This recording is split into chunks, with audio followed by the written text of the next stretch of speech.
Good morning. Good morning, Miss.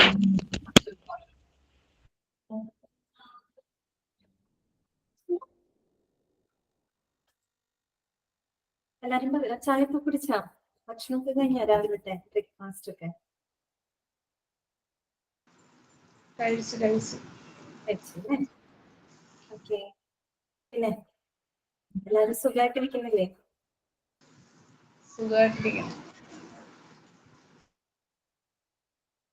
നമുക്ക് ഇന്നത്തെ class start ചെയ്യാം കേട്ടോ.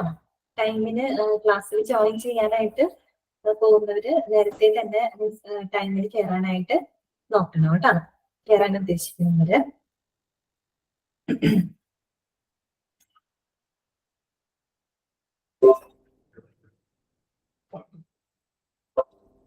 കഴിഞ്ഞ ദിവസം നമ്മള് എന്തൊക്കെയാണ് പറഞ്ഞത്? നമ്മുടെ മെഡിക്കൽ ഡിപ്പാർട്ട്മെന്റ്സുകള് കംപ്ലീറ്റ് ചെയ്തിരുന്നു അല്ലെ? കഴിഞ്ഞ ദിവസം നമ്മൾ പീഡിയാട്രിക്സ് ആൻഡ് നിയോനാറ്റോളജി പറഞ്ഞു, പിന്നെ സൈക്യാട്രി പറഞ്ഞിരുന്നു, പ്ലാസ്റ്റിക് സർജറി പറഞ്ഞു, പിന്നെന്താണ് പൾമണോളജി പറഞ്ഞു, പിന്നെ യൂറോളജി ആൻഡ് ആൻഡ്രോളജി. ഇത്രയും ഡിപ്പാർട്ട്മെന്റ്സ് ആണ് നമ്മൾ കഴിഞ്ഞ ക്ലാസ്സിൽ ഡിസ്കസ് ചെയ്തത്. നിങ്ങൾ വായിച്ചു നോക്കിയിരുന്നോ? വായിച്ചു നോക്കിയോ? എന്താണ് ആരും ഒന്നും റെസ്പോണ്ട് ചെയ്യുന്നില്ല? എല്ലാവരും വായിച്ചു നോക്കിയില്ലേ? അപ്പോ ഞാൻ ചോദിക്കട്ടെ, പ്ലാസ്റ്റിക് സർജറിയില് റീകൺസ്ട്രക്റ്റീവ് പ്ലാസ്റ്റിക് സർജറി എന്താണെന്ന് ഒരാൾ പറയാമോ? ആര് പറയും? ആരാണ് പറയുന്നത്? ജോബി ഒന്ന് പറയാമോ? ജോബി ലിബിൻ. മാം പറയാം. റീകൺസ്ട്രക്റ്റീവ് എന്ന് പറയുമ്പോൾ നമുക്ക് എന്തെങ്കിലും ആക്സിഡൻസോ അങ്ങനെ എന്തെങ്കിലും സംഭവിച്ചിട്ട് നമ്മുടെ സ്കിന്ന് മാറിയിരിക്കുകയാണെങ്കിൽ അതിനെ കറക്റ്റ് പൊസിഷനിലോട്ട് സ്ട്രക്ചർ ചെയ്ത് കൊണ്ടുവയ്ക്കുന്നതിനാണ് റീസ്ട്രക്ചർ എന്ന് പറയുന്നത്, റീകൺസ്ട്രക്ഷൻ എന്ന് പറയുന്നത്. അതായത് റീകൺസ്ട്രക്റ്റീവ് എന്ന് പറയുമ്പോൾ സ്ട്രക്ചറൽ ആൻഡ് ഫങ്ഷണൽ ഡിഫക്റ്റുകളെയാണ് അത് കറക്റ്റ് ചെയ്യുന്നത് കേട്ടോ. ഈ പറയുന്ന പരിക്കുകളൊക്കെ പറ്റിയിട്ടുള്ള പ്രശ്നങ്ങളെയൊക്കെ നമുക്ക് ഈ സർജറിയിലൂടെ റീക്രിയേറ്റ് ചെയ്യാനായിട്ട് പറ്റും കേട്ടോ, റീകൺസ്ട്രക്ട് ചെയ്യാനായിട്ട് സാധിക്കും. Okay, very good. പിന്നെ അടുത്തത് കോസ്മെറ്റിക് സർജറി എന്താണെന്ന് ആര് പറയും? ആരാണ് പറയാ? ശരിനെയുണ്ടോ? ആരാണ് പറഞ്ഞു? രൂപഭംഗി വരുത്താൻ വേണ്ടിയിട്ടാണ് കോസ്മെറ്റിക് സർജറി ചെയ്യുന്നത്. അതെ കറക്റ്റ് ആണ് കേട്ടോ, വെരി ഗുഡ്. അപ്പൊ കോസ്മെറ്റിക് സർജറി നമ്മൾ പറഞ്ഞു. പിന്നെ യൂറോളജി ആര് പറയും? ആരാണ് പറയാ? മാർട്ടിൻ ഉണ്ടോ?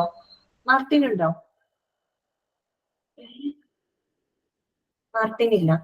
അക്ഷയുണ്ടോ? അക്ഷയും ഇല്ല. പിന്നെ ആരാണ് ഉള്ളത്? ഞാൻ എപ്പോഴും പെൺകുട്ടികളുടെ പേരാണ് വിളിക്കാറ്. ജോൺ ഉണ്ടോ? ജോൺ ഉണ്ടോ?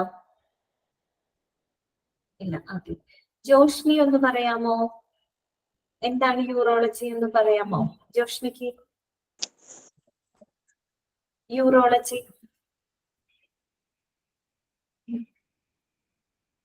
ജോഷ്നി ഉണ്ടോ? ഒന്ന് പറയാമോ യൂറോളജി എന്തായിരുന്നു? യൂറോളജി മെയിൽ റീപ്രൊഡക്ഷന് ഒരുമിച്ചുള്ള ഇതാണ്, വിഭാഗമാണ്. ഇതില് ജന്മവൈകല്യത്തിനെ കുറിച്ചുള്ളതും പിന്നെ മെയിലിന്റെ റീപ്രൊഡക്ഷനെ കുറിച്ചാണ് പറയുന്നത്. യൂറോളജി എന്ന് പറയുമ്പോൾ നമ്മളുടെ മെയിലിന്റെയും ഫീമെയിലിന്റെയും യൂറിനറി ട്രാക്ട് സിസ്റ്റത്തെ കുറിച്ച് പഠിക്കുന്ന ശാഖയാണ് കേട്ടോ. അതിന്റെ കൂടെ എന്തും വരും? സബ് സ്പെഷ്യാലിറ്റി ആയിട്ട് ആൻഡ്രോളജിയും വരും കേട്ടോ. ആൻഡ്രോളജിക്ക് എന്ന് പറയുന്നത് മെയിൽ റീപ്രൊഡക്റ്റീവ് സിസ്റ്റത്തിനെ കുറിച്ചുള്ള പഠനമാണ് കേട്ടല്ലോ. അതിന്റെ ട്രീറ്റ്മെന്റിനെ കുറിച്ചാണ് ഇതിൽ പറയുന്നത്. ഓക്കെ, എന്തൊക്കെ ഓർഗൻസ് ആണ് അതിൽ ഉൾപ്പെടുന്നത് എന്ന് പറയാമോ? എന്തൊക്കെ അവയവങ്ങളാണ് അതിനകത്ത് വരുന്നത് യൂറോളജിക്കകത്ത്? പറയാമോ? യൂറോളജിക്കകത്ത് വരുന്ന ഓർഗൻസ് ഏതൊക്കെയാണെന്നൊന്ന് പറയാമോ?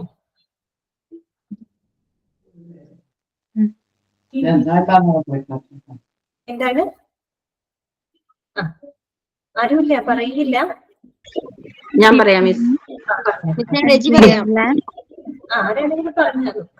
Kidney, adrenal glands, ureters, urinary bladder, urethra, പിന്നെ male reproductive organs. Okay, very good.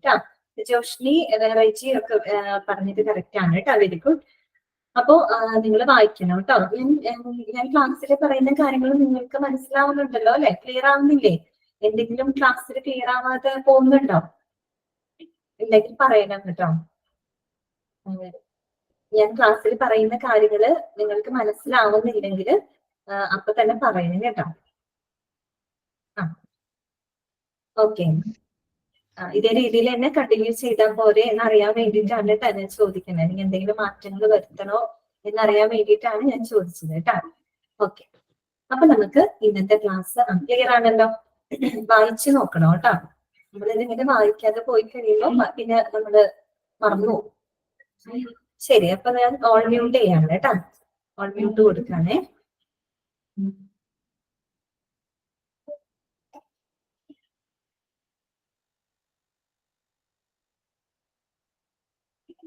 Clear ആവാകെ ഉണ്ടെങ്കിൽ പറയണം കേട്ടോ. ക്ലാസ് എടുക്കുന്നത് മനസ്സിലാവുന്നില്ലെങ്കിൽ പറയണം. എന്താണ് ജിത്ലാല് ചാപ്റ്റർ 5th ആണ് കേട്ടോ. 5ാമത്തെ ചാപ്റ്റർ ആണ് നമ്മൾ പറയുന്നത്. Different departments in hospital. നിങ്ങളുടെ ആരുടെ മുഖമൊന്നും ഞാൻ കാണുന്നില്ലല്ലോ. അപ്പോ എനിക്കറിയില്ല ഞാൻ പറയുന്ന കാര്യങ്ങൾ നിങ്ങൾക്ക് കിട്ടുന്നുണ്ടോ എന്നുള്ളത്. നേരിട്ട് കാണുന്നുണ്ടെങ്കിൽ നമുക്ക് ഫേഷ്യൽ എക്സ്പ്രഷൻസ് നോക്കിയാൽ മനസ്സിലാവുന്നുണ്ടോ ഇല്ലയോ എന്നുള്ളത്. അതിപ്പോ കാണാത്ത കാരണം കൊണ്ട് എനിക്ക് അറിയില്ല, അതാണ് ഞാൻ ചോദിക്കുന്നത് കേട്ടോ. ഓക്കെ, അപ്പൊ നമ്മൾ ഇന്നലെ മെഡിക്കൽ ഡിപ്പാർട്ട്മെന്റ്സ് കംപ്ലീറ്റ് ചെയ്തിരുന്നു. പിന്നെ നമ്മൾ എന്ത് തുടങ്ങി വെച്ചു? സപ്പോർട്ടീവ് ഡിപ്പാർട്ട്മെന്റ് ആണ് തുടങ്ങി വെച്ചത് അല്ലെ? ഇനി നമുക്ക് പഠിക്കാനുള്ളത് 2 ഡിപ്പാർട്ട്മെന്റ്സുകളും കൂടെയാണ്. ഒന്ന് സപ്പോർട്ടീവ് ഡിപ്പാർട്ട്മെന്റ് നമുക്ക് പഠിക്കാനുണ്ട്, പിന്നെന്താണ് അഡ്മിനിസ്ട്രേറ്റീവ് ഡിപ്പാർട്ട്മെന്റും കൂടെ പഠിക്കാനുണ്ട്. അതോടുകൂടി നമ്മുടെ ഈ ഒരു ചാപ്റ്റർ കഴിയും കേട്ടോ. മെഡിക്കൽ ഡിപ്പാർട്ട്മെന്റിനകത്ത് നമ്മളൊരു 24 ഡിപ്പാർട്ട്മെന്റ്സുകൾ ഔട്ട് പേഷ്യന്റിന്റെ നമ്മൾ പഠിച്ചു കേട്ടോ. അപ്പൊ അത് നിങ്ങൾ സമയം കിട്ടുമ്പോഴൊക്കെ വായിക്കണം, മറന്നു പോകരുത് കേട്ടോ. നോട്ട് ചെയ്ത് ജസ്റ്റ് ഒന്ന് വായിച്ചാൽ മതി, ഒട്ടും വായിക്കാതിരിക്കരുത് കേട്ടോ. അപ്പോ എന്താണ് സപ്പോർട്ടീവ് ഡിപ്പാർട്ട്മെന്റ് എന്ന് നമ്മൾ ഇന്നലെ ജസ്റ്റ് തുടങ്ങി വെച്ചിരുന്നു അല്ലെ? അപ്പൊ അതിന്റെ ചെറിയ ചെറിയ നോട്ട്സും ഞാൻ എനിക്ക് ആകെ എത്രയെണ്ണം തരാൻ പറ്റും? ഒരെണ്ണം കണ്ടല്ലേ ഞാൻ തന്നുള്ളൂ. ലാബ് എന്താണെന്ന് മാത്രമല്ല ഞാൻ തന്നുള്ളൂ. അപ്പൊ നമുക്ക് ഇന്നത് കണ്ടിന്യൂ ചെയ്യാം കേട്ടോ. സപ്പോർട്ടീവ് ഡിപ്പാർട്ട്മെന്റ് എന്ന് പറയുമ്പോൾ ഒരു ഹോസ്പിറ്റലിനകത്ത് എന്താണ് ഈ പറയുന്ന ഡോക്ടർമാരും നഴ്സുമാരും അതിൽ മാത്രം ഒതുങ്ങുന്നതല്ല അല്ലെ നമ്മുടെ ഒരു ഹോസ്പിറ്റൽ ഇൻസ്റ്റിറ്റ്യൂഷൻ എന്ന് പറയുന്നത്. മറ്റു പല സേവനങ്ങളും ആ ഒരു ഹോസ്പിറ്റലില് കൂടുമ്പോഴാണ് അത് ഒരു നല്ല രീതിയിൽ ആ ഒരു ആശുപത്രി പ്രവർത്തിക്കുകയുള്ളൂ. ഇപ്പൊ നമ്മള് ഇൻപേഷ്യൻസ് അവർക്ക് വേണ്ട ഭക്ഷണ സേവനങ്ങള്, അതോടൊപ്പം തന്നെ അവരുടെ ബെഡ്ഷീറ്റ്സ്, പില്ലോ കവർ ഇതൊക്കെ ഡെയിലി മാറ്റുന്നുണ്ട് അല്ലെ? അവരുടെ ബാത്റൂം വാഷ് ചെയ്യുന്നുണ്ട്. പിന്നെ നമുക്ക് എന്താ പറയാ, നമ്മൾ ഉപയോഗിക്കുന്ന റൂമിൽ ഈ പറയുന്ന AC ഉണ്ട്, അതുപോലെ ഇലക്ട്രിസിറ്റി ഉണ്ട്. ഇങ്ങനെ ഒത്തിരി സേവനങ്ങൾ ചെയ്യുന്ന മറ്റ് പല സപ്പോർട്ടീവ് ഡിപ്പാർട്ട്മെന്റ്സും ഹോസ്പിറ്റലിനകത്തുണ്ട്. അവയെ കുറിച്ചാണ് നമ്മൾ പറഞ്ഞത് കേട്ടോ. അപ്പൊ അതിനകത്ത് വരുന്ന ഡിപ്പാർട്ട്മെന്റ്സുകൾ ഏതൊക്കെയാണ്? ഒന്ന് ക്ലിനിക്കൽ ലബോറട്ടറീസ്, പിന്നെന്താണ് radio diagnosis service, central sterile supply department അഥവാ CSSD, hospital pharmacy, medical records, housekeeping, പിന്നെ dietary service department, IT and communication, medical social service, physiotherapy, medical maintenance and engineering, purchasing department that is material management. ഇത് ഈ പറയുന്ന എല്ലാ ഡിപ്പാർട്ട്മെന്റും എന്താണ്?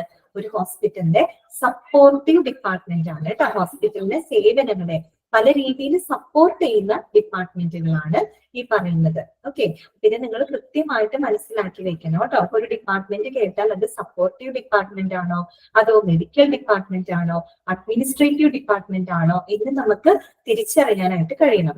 അതുകൊണ്ട് തന്നെ നിങ്ങളിത് കൃത്യമായിട്ട് മനസ്സിലാക്കി വെക്കണം കേട്ടോ. അപ്പോ ഞാൻ ജസ്റ്റ് അതിന്റെ ഒരു 1-2 സെന്റൻസിലായിട്ട് നോട്ട്സ് തരാമെന്ന് പറഞ്ഞിരുന്നു. എന്താണ് റിൻഷ? മൊഡ്യൂൾ 1 ആണ് കേട്ടോ. ഓക്കെ റിൻഷ, ഇന്നലെയാണോ സ്റ്റഡി മെറ്റീരിയൽ കിട്ടിയത്? മൊഡ്യൂൾ 1 ആണ് കേട്ടോ. മൊഡ്യൂൾ 1 എന്ന് പറഞ്ഞാൽ പേപ്പർ 1 ആണ് കേട്ടോ. പേപ്പർ 1 ആണ്, അതിൽ വരുന്ന ചാപ്റ്റർ ആണ് കേട്ടോ. ഈ പറയുന്ന ഡിഫറെന്റ് ഡിപ്പാർട്ട്മെന്റ്സ് ഇൻ ഹോസ്പിറ്റൽ 5ാമത്തെ ചാപ്റ്റർ ആണ്. ഓക്കെ, അപ്പൊ അതിൽ നമ്മൾ ഫസ്റ്റ് പറഞ്ഞത് ഏതായിരുന്നു? Clinical laboratories. ലാബ് എന്താണെന്നുള്ളത് നമുക്കറിയാം. കാര്യം എന്താ, നമ്മൾ ലബോറട്ടറി സർവീസസ് എന്ന് പറയുന്ന ചാപ്റ്റർ പഠിച്ചതാണ് അല്ലെ? അപ്പൊ നിങ്ങൾക്ക് അതിനെ കുറിച്ച് അറിയാം. ഓക്കെ, അപ്പൊ നോക്കാം എന്താണ്. ഞാൻ ലാസ്റ്റ് ഒന്ന് നോട്ട് പോലെ തരാം കേട്ടോ, അല്ലെന്നുണ്ടെങ്കിൽ നമ്മുടെ പോർഷൻസ് നീങ്ങില്ല. ഈ പറയുന്ന ഓരോ ഡിപ്പാർട്ട്മെന്റുകളെയും എന്തെല്ലാം സപ്പോർട്ടീവ് സേവനങ്ങളാണ് ഒരു ഹോസ്പിറ്റലിന് കൊടുക്കുന്നത്, അതാണ് ഇനി നമ്മൾ പഠിക്കാനായിട്ട് പോകുന്നത്. ഡിപ്പാർട്ട്മെന്റ്സുകൾ മനസ്സിലാക്കി വെക്കാം. ഇനി ഈ ഡിപ്പാർട്ട്മെന്റ്സ് എങ്ങനെയാണ് ഒരു സപ്പോർട്ടീവ് സർവീസസ് ഹോസ്പിറ്റലിലേക്ക് കൊടുക്കുന്നത്, അതിനെ കുറിച്ചാണ് നമ്മൾ പഠിക്കാനായിട്ട് പോകുന്നത്. ഡീറ്റെയിൽഡ് ആയിട്ട് തന്നെ പഠിക്കാനുണ്ട്. ഇത് പറഞ്ഞു കഴിഞ്ഞതിന് ശേഷം ഞാന് നിങ്ങൾക്ക് 1 or 2 സെന്റൻസിലാക്കിയിട്ട് ഇത് ഓരോന്നും നിങ്ങൾക്ക് പറഞ്ഞുതരാം കേട്ടോ. നോട്ട് എഴുതി തരാം. കാര്യം നിങ്ങൾക്ക് ഒബ്ജക്റ്റീവ് ടൈപ്പ് ആണല്ലോ ക്വസ്റ്റ്യൻസ് വരുന്നത്. ഇങ്ങനെ മൊത്തം വായിക്കേണ്ട, ജസ്റ്റ് 1 or 2 സെന്റൻസിൽ ഈ ഡിപ്പാർട്ട്മെന്റ് എന്താണെന്നുള്ളത് കണക്ട് ചെയ്യാൻ വേണ്ടിയിട്ട് ചെറിയ നോട്ട് ഞാൻ തരാം, ലാസ്റ്റ് തരാം കേട്ടോ. അപ്പൊ നമുക്ക് ഇത് ആദ്യം ഡിസ്കസ് ചെയ്യാം. ഫസ്റ്റ് വൺ എന്താണ്?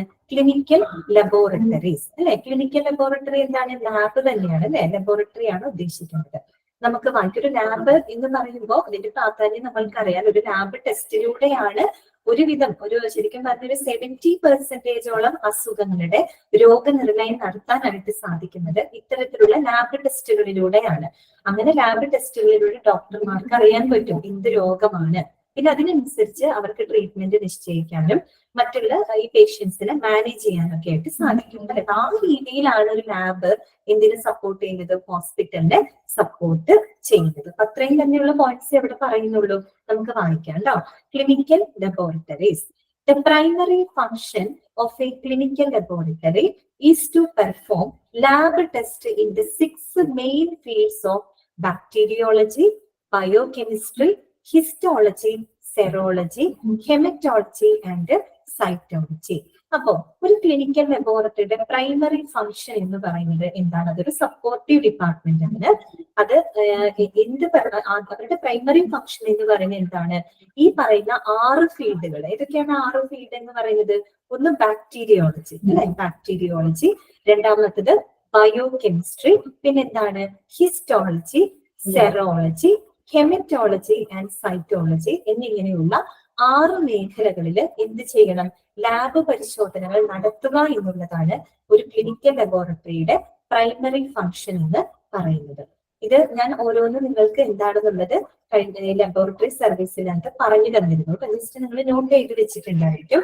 ബാക്ടീരിയോളജി എന്താണെന്ന് നിങ്ങൾക്ക് അറിയാലോ. എന്താണ് ബാക്ടീരിയോളജി എന്ന് പറഞ്ഞു കഴിഞ്ഞാല്? പറയൂ, എന്താണ് ബാക്ടീരിയോളജി? മെസ്സേജ് ഇട്ടോളൂ നിങ്ങള്. നമ്മളതൊക്കെ പറഞ്ഞു കഴിഞ്ഞതാണ് കേട്ടോ. ലാബ് ലബോറട്ടറി സേവനങ്ങൾ പഠിപ്പിച്ചപ്പോ ബാക്ടീരിയോളജി ഒക്കെ നമ്മൾ പറഞ്ഞു പോയിട്ടുള്ളതാണ്. എന്താണ് അത്? Study of bacteria. കറക്റ്റ് ആണ് കേട്ടോ. ആതിര, ഷർഫുനിസ, റിച്ചി, ഹിമ, സൈഫുനിസ കറക്റ്റ് ആണ് അല്ലെ. അതായത് studies the bacterias that cause the important infections in the human body. നമ്മുടെ മനുഷ്യ ശരീരത്തിലുള്ള മനുഷ്യ ശരീരത്തിലെ ഇൻഫെക്ഷൻസിന് കാരണമാകുന്ന ബാക്ടീരിയകളെ കുറിച്ചുള്ള പഠനമാണ് ഇതെന്ന് പറയുന്നത് ബാക്ടീരിയോളജി എന്ന് പറയുന്നത്. Okay, it studies the bacteria that cause the infections in the human body. നമ്മുടെ മനുഷ്യ ശരീരത്തിൽ ഉണ്ടാകുന്ന ഇൻഫെക്ഷൻസിന്റെ കാരണമായിട്ടുള്ള ബാക്ടീരിയകളെ കുറിച്ചുള്ള പഠനത്തിനെയാണ് നമ്മൾ ബാക്ടീരിയോളജി എന്ന് പറയുന്നത് അല്ലെ. നമ്മൾ അവിടെ ലബോറട്ടറി സർവീസസ് പഠിച്ചപ്പോ അവ നൽകുന്ന സേവനങ്ങൾക്കനുസരിച്ച് 5 ആയിട്ട് നമ്മൾ തിരിച്ചിരുന്നു അല്ലെ. ഓർക്കുന്നുണ്ടോ നിങ്ങളത്? ഈ clinical laboratory, clinical pathology laboratory, അതുപോലെ ബയോ കെമിസ്ട്രി, മൈക്രോബയോളജി എന്നൊക്കെ പറഞ്ഞിട്ട് അതിനകത്ത് ഒത്തിരി നമ്മൾ പറഞ്ഞു. സൈറ്റോളജിയും ഹിസ്റ്റോളജിയും ഹെമറ്റോളജിയും അതൊക്കെ നമ്മൾ അവിടെ പറഞ്ഞു പോയിട്ടുണ്ട്. അന്നേരം നിങ്ങൾക്ക് ഞാൻ ചെറിയ നോട്ട്സും തന്നിട്ടുണ്ടായിരുന്നു. അപ്പൊ ബാക്ടീരിയോളജി എന്ന് പറയുന്ന ഫീൽഡ്. പിന്നെന്താണ്? ബയോ കെമിസ്ട്രി അല്ലെ. ആ പേരിൽ നിന്ന് തന്നെ നമുക്ക് മനസ്സിലാവും. ബയോ എന്ന് പറയുമ്പോൾ ബയോളജി റിലേറ്റഡ് ആണ്. പിന്നെ കെമിസ്ട്രി, ശരിക്കും പറഞ്ഞാല് ബയോ കെമിസ്ട്രി എന്ന് പറയുന്നത് ഒരു ലാബ് സയൻസ് ആണ്. അതെ, ലാബ് സയൻസ് ആണ്. That combines together biology and chemistry combine together. മനസ്സിലായല്ലോ? ഈ പറയുന്ന ബയോളജിനെയും കെമിസ്ട്രിനെയും പരസ്പരം കമ്പൈൻ ചെയ്തുകൊണ്ടുള്ള ഒരു ലാബ് സയൻസ് ആണ് നമ്മൾ ബയോ കെമിസ്ട്രി എന്ന് പറയുന്നത് കേട്ടോ. Biochemistry combines biology and chemistry. ബയോളജിനെയും കെമിസ്ട്രിനെയും ഒരുപോലെ കമ്പൈൻ ചെയ്തുകൊണ്ടാണ് ബയോ കെമിസ്ട്രി ഫങ്ഷൻസ് ചെയ്യുന്നത്. കാര്യം എന്താണ്? ഇറ്റ് സ്റ്റഡീസ് ദ ക്ലിനിക്കൽ, ഈ പറയുന്ന chemical process of living organisms ആണ് കേട്ടോ. Chemical process of living organisms. Living organisms എന്ന് പറയുമ്പോൾ ബയോളജിക്കൽ അല്ലെ, നമ്മളുടെ ബയോളജിക്കൽ ആയിട്ടുള്ള കാര്യങ്ങളാണ് അവിടെ വരുന്നത്. അതിനകത്തുള്ള ഇതിനെ കുറിച്ചാണ് പഠിക്കുന്നത്? കെമിക്കൽ പ്രോസസ്സിനെ കുറിച്ചാണ് നമ്മൾ പഠിക്കുന്നത്. അതുകൊണ്ടാണ് ബയോളജിനെയും കെമിസ്ട്രിനെയും ഒരുപോലെ കമ്പൈൻ ചെയ്യുന്ന ഒരു സയൻസ് ആണ് ബയോ കെമിസ്ട്രി എന്ന് പറയാനുള്ള കാരണം. മനസ്സിലായല്ലോ? ഇവിടെ എന്താണ് chemical process of the living organisms ആണ് നമ്മൾ പഠിക്കുന്നത്. കെമിക്കൽ പ്രോസസ് എന്ന് പറയുമ്പോൾ അവിടെ എൻസൈംസ് ആക്ടിവിറ്റി വരും, ലിപ്പിഡ് ആക്ടിവിറ്റീസ് വരും, പ്രോട്ടീൻ ആക്ടിവിറ്റീസ് ഒക്കെ വരും. ഓക്കെ, അത്രയേ ഉള്ളൂ കേട്ടോ. പിന്നെന്താണ് ഹിസ്റ്റോളജി. ഹിസ്റ്റോളജി നമ്മൾ പഠിച്ചതാണ്. എന്താണത്? Study of tissues. അതെ, സ്റ്റഡി ഓഫ് ടിഷ്യൂസ് അല്ലെ. സെൽ എന്ന് പറഞ്ഞാൽ എന്താണ്? കോശമാണ് കേട്ടോ. സെൽ എന്ന് പറഞ്ഞാൽ കോശമാണ്. സെല്ലുകൾ കൂടി ചേർന്നിട്ടാണ് എന്തുണ്ടാവുന്നത്? ടിഷ്യൂസ് ഫോം ചെയ്യുന്നത് കേട്ടോ. ഒരു മിനിറ്റ്, ജസ്റ്റ് a minute.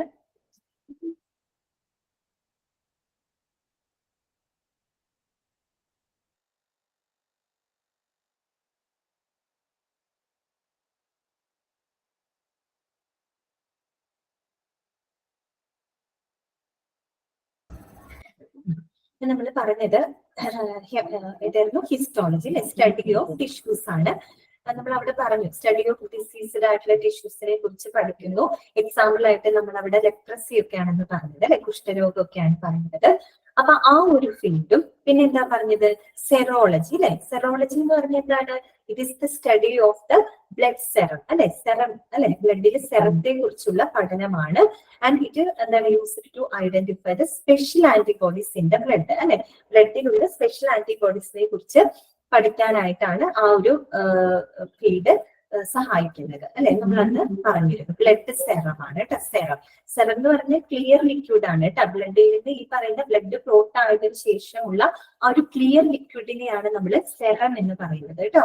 ആ ഒരു ബ്ലഡ് സെറത്തെ കുറിച്ച് പഠിക്കുന്ന ഒരു ശാഖയാണ് സെറോളജി എന്ന് പറയുന്നത്. And it helps to identify the special antibodies in the blood. കേട്ടോ, ഞാനിത് വളരെ റഫായിട്ടാണ് പറഞ്ഞു പോകുന്നത്. കാര്യം നമ്മൾ ആ ഒരു ചാപ്റ്റർ എടുത്തപ്പോൾ ഇതെല്ലാം പറഞ്ഞു തന്നിട്ടുണ്ട് കേട്ടോ. അതുകൊണ്ടാണ് ഇപ്പോൾ റഫായിട്ട് പറഞ്ഞു പോകുന്നത്. പിന്നെ ഹെമറ്റോളജി എന്താണ്? നിങ്ങൾക്ക് അറിയാം, നമ്മൾ കുറേ നാളായിട്ട് പഠിക്കുന്നതാണ്. It is the study of the blood and related disorders. Correct ആണ് കേട്ടോ. ഷർഫുനിസ, സുനൂഷ, അപർണ, ഓക്കെ, സൈഫുനിസ, ആദര എല്ലാവരും പറയുന്നത് കറക്റ്റ് ആണ് കേട്ടോ. ഹെമറ്റോളജി അപ്പൊ ആ ഒരു ഫീൽഡ്. പിന്നെന്താണ്? സൈറ്റോളജി അല്ലെ. സൈറ്റോളജി എന്താണ്? സ്റ്റഡി ഓഫ് ദ സെൽസ് ആണ് അല്ലെ. അതെ, സെല്ലുകളെ കുറിച്ച്, കോശങ്ങളെ കുറിച്ചുള്ള പഠനമാണ്. ഇതെല്ലാം അടങ്ങുന്നതാണ് ഒരു ലാബ് എന്ന് പറയുന്നത്. ഈ പറയുന്ന ബാക്ടീരിയോളജി, അതുപോലെ ഫീൽഡുകൾ ഓർത്തു വെക്കണം കേട്ടോ. ബാക്ടീരിയോളജി, ബയോകെമിസ്ട്രി, ഹിസ്റ്റോളജി, പിന്നെന്താണ്? സൈറ്റോളജി, പിന്നെ സെറോളജി, ഹെമറ്റോളജി എന്നിങ്ങനെയുള്ള 6 മേഖലകളില് എന്ത് നടത്തണം? ലാബ് പരിശോധനകൾ നടത്തുക എന്നുള്ളതാണ് ഒരു ലാബിന്റെ പ്രൈമറി ഫംഗ്ഷൻ എന്ന് പറയുന്നത്. എന്തിനു വേണ്ടിയിട്ടാണ് ഇവർ ഇങ്ങനെ പരിശോധന നടത്തുന്നത്? അതാണ് അടുത്തത് പറയുന്നത്. Assist the medical staff in making and confirming the diagnosis in the treatment and prevention of disease. അതേ ജോലി കറക്റ്റ് ആണ്. ടു ഡയഗ്നോസ് അല്ലെ. അങ്ങനെയാണ് അവർ ഹോസ്പിറ്റലിൽ എന്ത് ചെയ്യുന്നത്? സപ്പോർട്ട് ചെയ്ത് കൊടുക്കുന്നത് അല്ലെ. ഇത്തരത്തിലുള്ള ലാബ് പരിശോധനകളിലൂടെ പല രോഗങ്ങളെയും ഡയഗ്നോസ് ചെയ്യാനും അല്ലെ, രോഗനിർണയം നടത്താനും അതുവഴി അതിന് വേണ്ട ട്രീറ്റ്മെന്റ് കൊടുക്കാനും പ്രിവെന്റ് ചെയ്യാനും ആരെ സഹായിക്കുന്നുണ്ട്? മെഡിക്കൽ സ്റ്റാഫുകളെ സഹായിക്കുന്നു. അങ്ങനെയാണ് അവർ എന്ത് ചെയ്യുന്നത്? ഒരു സപ്പോർട്ടിംഗ് സേവനങ്ങള് ഹോസ്പിറ്റലിന് കൊടുക്കുന്നത്. മനസ്സിലായല്ലോ? കാര്യം എന്താണ്? ക്ലിനിക്കൽ ലബോറട്ടറീസ് സപ്പോർട്ടീവ് ഡിപ്പാർട്ട്മെന്റ് ആണ്. എന്ത് സപ്പോർട്ടീവ് സർവീസ് ആണ് അവർ കൊടുക്കുന്നത്? ഇത്തരത്തിലുള്ള ലാബ് പരിശോധനകളിലൂടെ ഡോക്ടർമാർക്ക് രോഗനിർണയം നടത്താനും അതിലൂടെ ചികിത്സിക്കാനും പ്രതിരോധിക്കാനുമുള്ള ഒരു സേവനമാണ് അവര് അതിലൂടെ കൊടുക്കുന്നത്. മനസ്സിലായല്ലോ പറഞ്ഞത്? ഓക്കെ, അത്രയേ ഉള്ളൂ കേട്ടോ. പിന്നെ അടുത്തൊരു ഡിപ്പാർട്ട്മെന്റ് ആണ് എന്ത്? സപ്പോർട്ടീവ് ഡിപ്പാർട്ട്മെന്റ് ആണ് എന്ത്? റേഡിയോളജി അല്ലെ. റേഡിയോളജി നിങ്ങൾ പഠിച്ചതാണ് അല്ലെ. റേഡിയോളജി ആൻഡ് ഇമേജിംഗ് ടെക്നോളജീസ് നിങ്ങൾ പഠിച്ചു കഴിഞ്ഞതാണ്. അപ്പൊ നമുക്ക് വായിക്കാം. റേഡിയോളജി എന്തിനെ തന്നെയാണ് സഹായിക്കുന്നത്? ടു ഡയഗ്നോസ് ദ ഡിസീസ് അല്ലെ.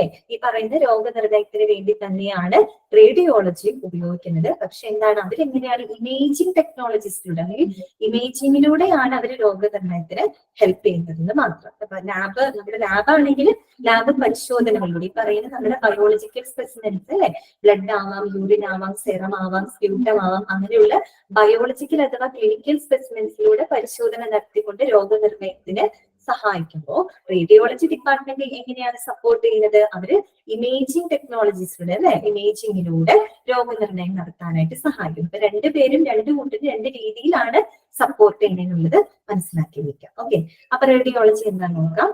The main function of this department is to assist the physician in the diagnosis and treatment of a patient's disease by the use of എന്തൊക്കെ യൂസ് ചെയ്തിട്ടാണ്?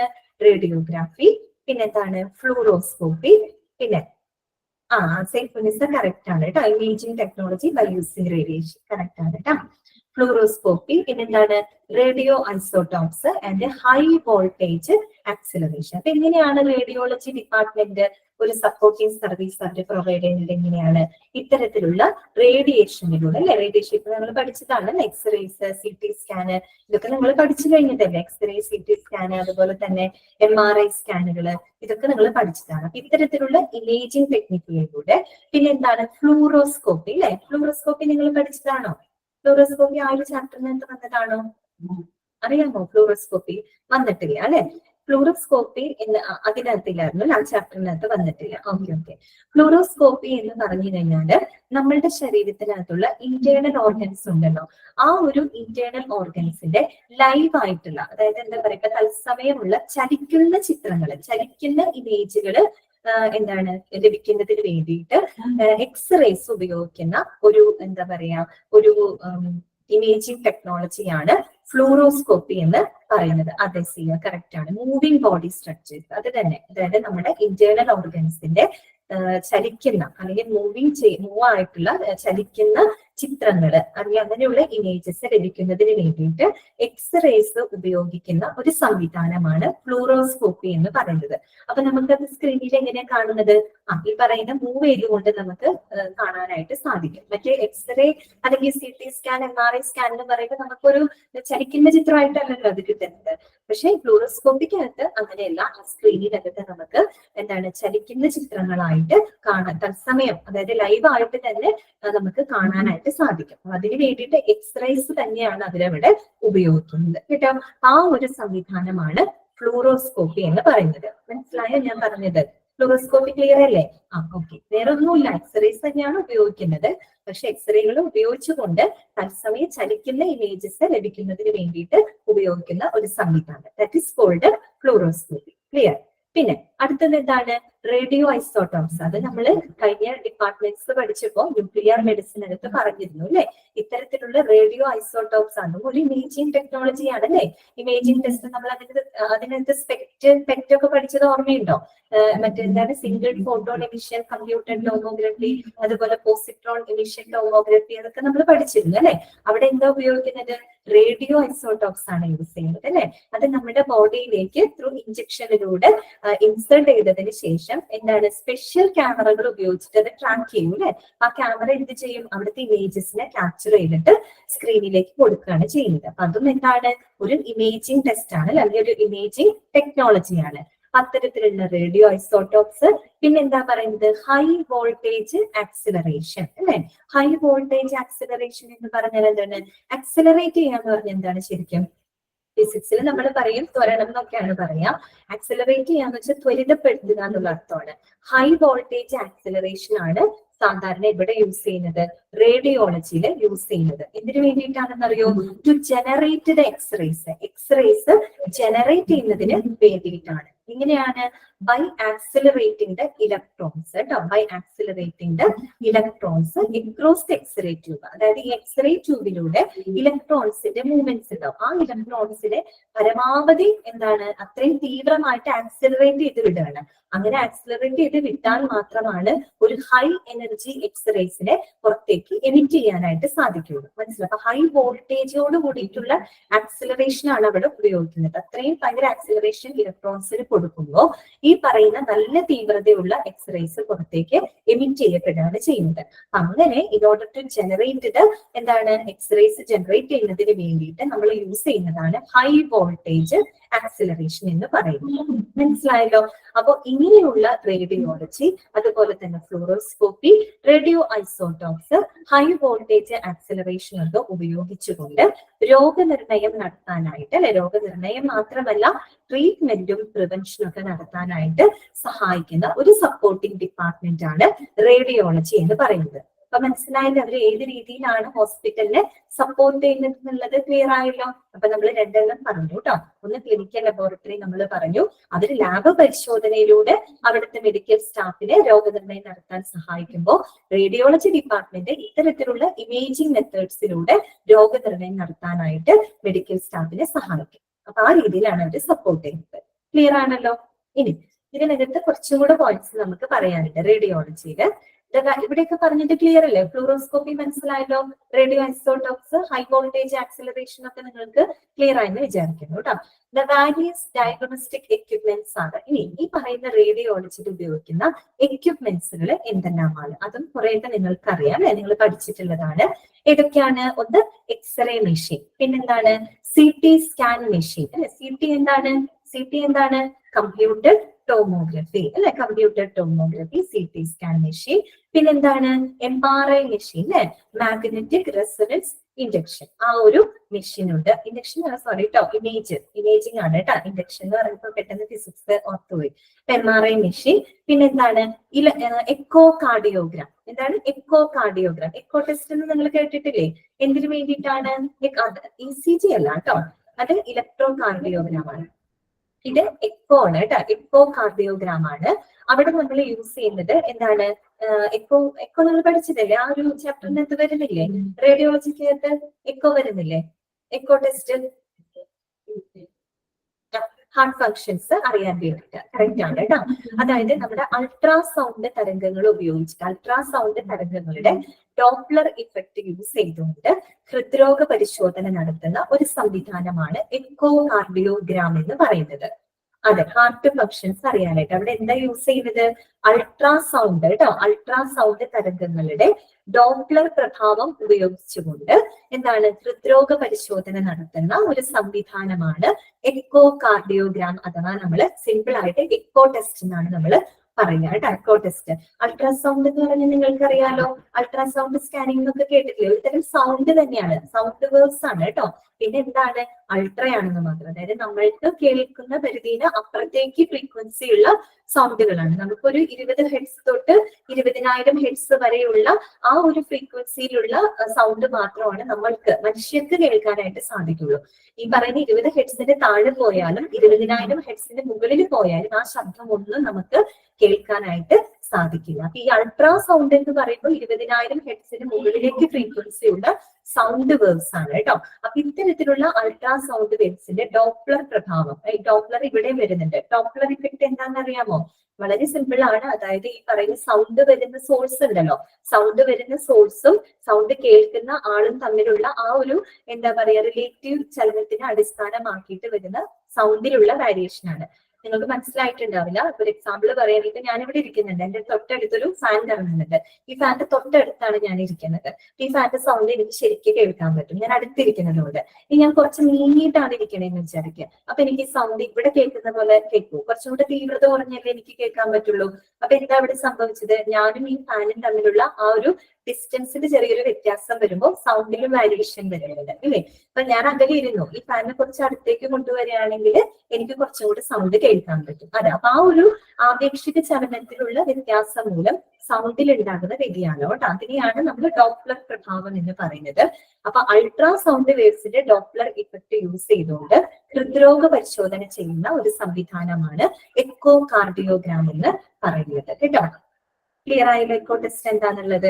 എക്കോ കാർഡിയോഗ്രാം എന്ന് പറയുന്ന ആ equipment ആണ് കേട്ടോ, ആ equipment ആണ്. പിന്നെ അടുത്തത് എന്താണ് പറയുന്നത്? അൾട്രാസൗണ്ട് കളർ ഡോപ്ലർ ആണ് പറയുന്നത്. അൾട്രാസൗണ്ട് നിങ്ങൾക്ക് മനസ്സിലായല്ലോ, ഹൈ ഫ്രീക്വൻസി ഉള്ള സൗണ്ട് വേവ്സ് ആണ്. ഹൈ ഫ്രീക്വൻസി എന്ന് പറയുമ്പോൾ എബോവ് 20,000 ഹെഡ്സിന് മുകളിലേക്ക് ഫ്രീക്വൻസി ഉള്ള സൗണ്ട് വേവ്സ് ആണ് കേട്ടോ. അതുകൊണ്ടാണ് അതിന്റെ പേര് അൾട്രാ എന്ന് വരാൻ കാരണം. ഓക്കെ, അപ്പൊ അൾട്രാസൗണ്ട് കളർ ഡോപ്ലർ ആണ് പറയുന്നത്. എന്താണ് കളർ ഡോപ്ലർ ആവുന്ന എന്താ പ്രത്യേകത? കളറായിട്ട് കാണാൻ പറ്റും. ഈ പറയുന്ന അതിനകത്തെ രക്തയോട്ടവും ഈ പറഞ്ഞ രക്തക്കുഴലുകളും ബ്ലഡ് വെസൽസും അതിലൂടെ ബ്ലഡ് പാസ് ചെയ്യുന്നതൊക്കെ നമുക്ക് കളേർഡ് ആയിട്ട് കാണാനായിട്ട് സാധിക്കും. മനസ്സിലായോ? കളറായിട്ട് കാണാൻ സാധിക്കും കളർ ഡോപ്ലർ ഉപയോഗിക്കുമ്പോൾ. അപ്പൊ ഇത്രയും എക്യുപ്മെന്റ്സ് ആണ് നമ്മൾ എവിടെ യൂസ് ചെയ്യുന്നത്? റേഡിയോളജി ഡിപ്പാർട്ട്മെന്റിനകത്ത് യൂസ് ചെയ്യുന്നത്. നമ്മൾ ശ്രദ്ധിക്കേണ്ട എന്താണ്? റേഡിയോളജി ഡിപ്പാർട്ട്മെന്റ് എങ്ങനെയാണ് ഒരു സപ്പോർട്ടിംഗ് സർവീസ് ഹോസ്പിറ്റലിന് പ്രൊവൈഡ് ചെയ്യുന്നതുള്ളതാണ് നമ്മൾ മനസ്സിലാക്കേണ്ടത്.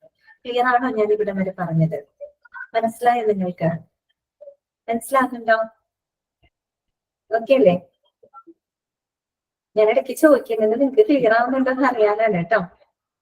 ഓക്കെ, ഞാനിങ്ങനെ പറഞ്ഞു പോകുന്നുണ്ട്, നിങ്ങളിലേക്ക് അത് എത്തുന്നുണ്ടോ എന്നുള്ളത് അറിയില്ല എനിക്ക്, അതുകൊണ്ടാ. ഓക്കെ, ശരി. റേഡിയോളജി നിങ്ങൾക്ക് ക്ലിയർ ആയല്ലോ. അടുത്ത ഭാഗം നമുക്ക് നോക്കാം. ഏതാണത്? CSSD ട്ടോ. CSSDയുടെ ഫുൾ ഫോം നിങ്ങൾ പഠിച്ചു വെക്കണം. Central sterile supply department. ഏതാണ്? Central sterile supply department. എന്താണ് ജോഷ്നി? ഓക്കെ, എന്താണ്? സ്റ്റെറൈൽ, സ്റ്റെറിലൈസ് ചെയ്യാന്നുള്ള വാക്ക് നിങ്ങൾ കേട്ടിട്ടില്ലേ? സ്റ്റെറിലൈസ് ചെയ്യാന്ന് പറഞ്ഞ എന്താണ്? അണുവിമുക്തമാക്കുക എന്നാണ് അല്ലെ. നമ്മളിപ്പോ ഓപ്പറേഷൻ ഒക്കെ ചെയ്യുന്ന സമയത്ത് അവിടുത്തെ എക്യുപ്മെന്റ്സ് എല്ലാം കംപ്ലീറ്റ്ലി എന്ത് ചെയ്തിട്ടായിരിക്കും?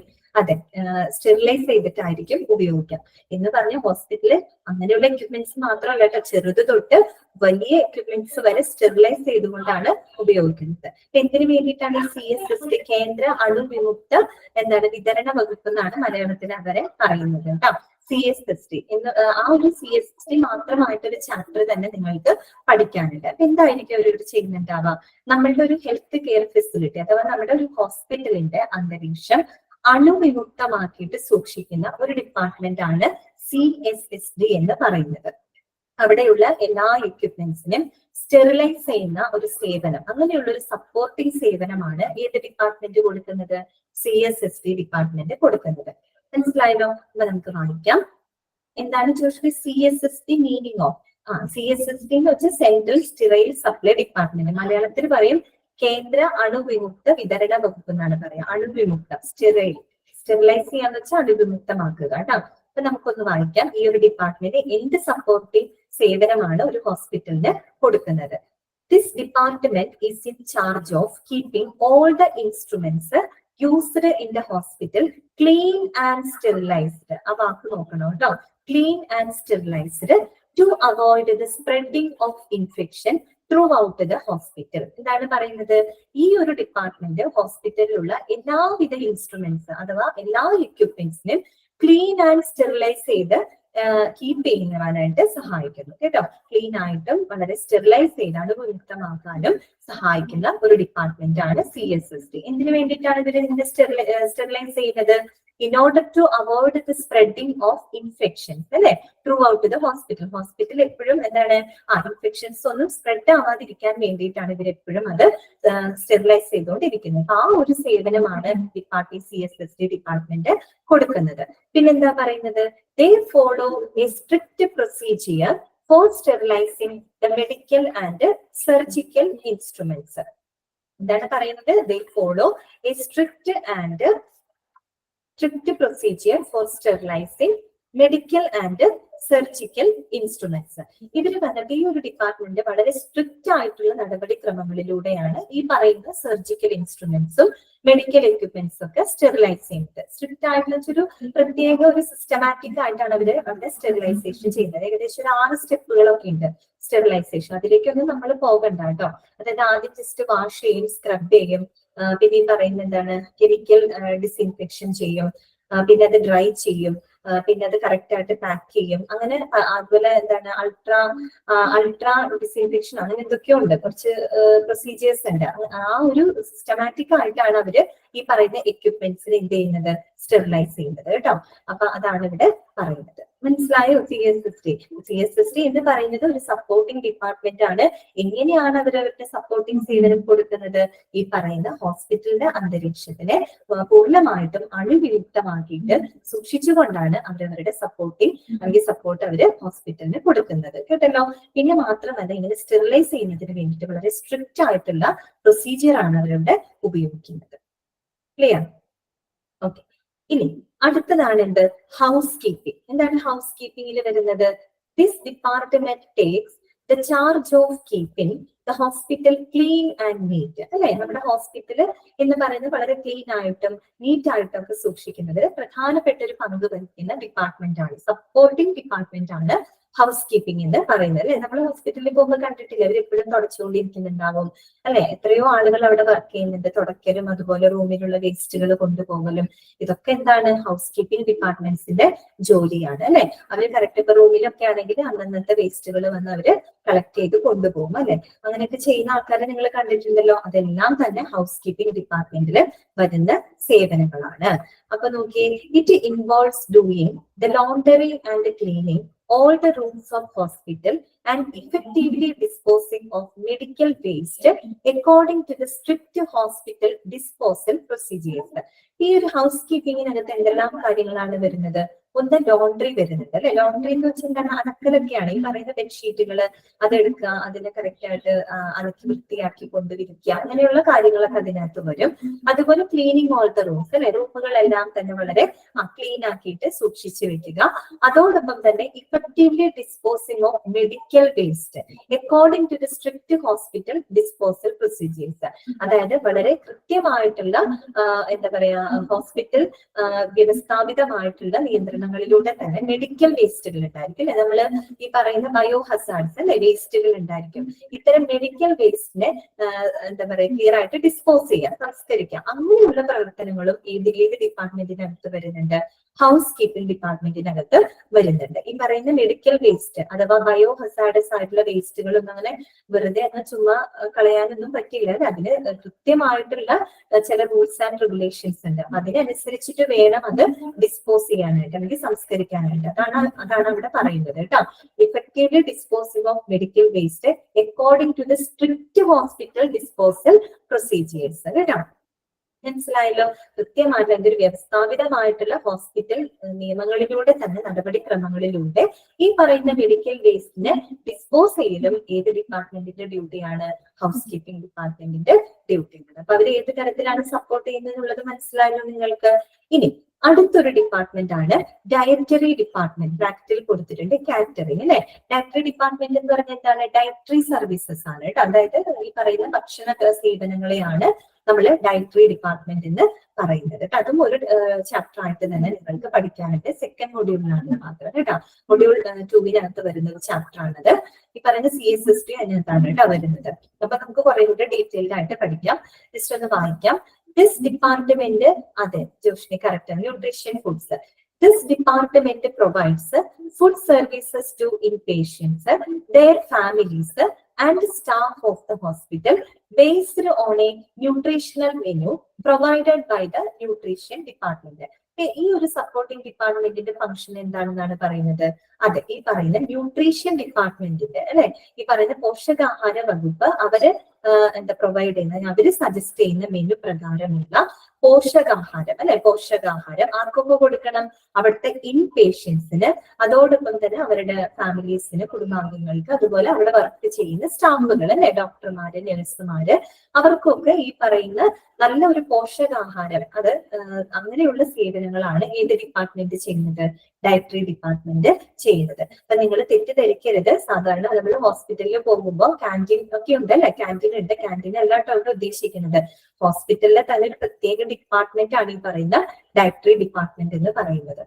ക്യാൻറ്റീൻ എന്ന് പറയുന്നത് സാധാരണ പുറത്തുനിന്നുള്ള ആളുകളൊക്കെ കോൺട്രാക്ട് ബേസിലൊക്കെ എടുത്ത് നടത്തുന്നതാണ് ക്യാൻറ്റീൻ എന്ന് പറയുന്നത്. അതൊരു ഈ പറയുന്ന പോലെ ഒരു ഫുഡ് സർവീസ് അല്ലേ എന്ന് ചിന്തിക്കും. നമ്മൾ അതിനെ കുറിച്ചല്ല കേട്ടോ പറയുന്നത്. നമ്മൾ വിത്തിൻ ദ ഹോസ്പിറ്റലിനകത്തുള്ള ഒരു സപ്പോർട്ടിംഗ് ഡിപ്പാർട്ട്മെന്റ് എന്നുള്ള രീതിയിൽ ഡയറ്ററി ഡിപ്പാർട്ട്മെന്റ് സെപ്പറേറ്റ് ആയിട്ട് തന്നെയുണ്ട്. അതിനെ കുറിച്ചാണ് കേട്ടോ നമ്മളിവിടെ പറയുന്നത്. ക്യാൻറ്റീനല്ല ഇവിടെ ഉദ്ദേശിക്കുന്നത് കേട്ടോ. അപ്പൊ നോക്കൂ, ഇത് മനസ്സിലായല്ലോ. ഒരു പോഷകാഹാര വകുപ്പ് അവര് സജസ്റ്റ് ചെയ്യുന്ന മെനു പ്രകാരമുള്ള പോഷകാഹാരം അല്ലെങ്കിൽ അങ്ങനെയുള്ള ഫുഡ് സേവനങ്ങൾ ഇൻ പേഷ്യൻസിനും അവരുടെ കുടുംബാംഗങ്ങൾക്കും അതുപോലെ തന്നെ അവിടുത്തെ ഹോസ്പിറ്റൽ സ്റ്റാഫുകൾക്കും നൽകുക എന്നുള്ളതാണ് അവരുടെ പ്രൈമറി ഫംഗ്ഷൻ എന്ന് പറയുന്നത്. ഇനി ഈ പറയുന്ന ഡയറ്ററി സർവീസിലെ ഏറ്റവും ഇമ്പോർട്ടന്റ് റോള് ചെയ്യുന്ന ഒരാളുണ്ട്. ആരാണെന്ന് അറിയാമോ? ഡയറ്റീഷ്യൻ. ആരാണത്? ഡയറ്റീഷ്യൻ ആണ്. അദ്ദേഹം ഒരു പ്രൊഫഷണൽ ആണ് ഡയറ്റീഷ്യൻ എന്ന് പറഞ്ഞാല്. ഡയറ്റീഷ്യൻ ആരാണെന്നാണ് ഇനി പറയുന്നത്.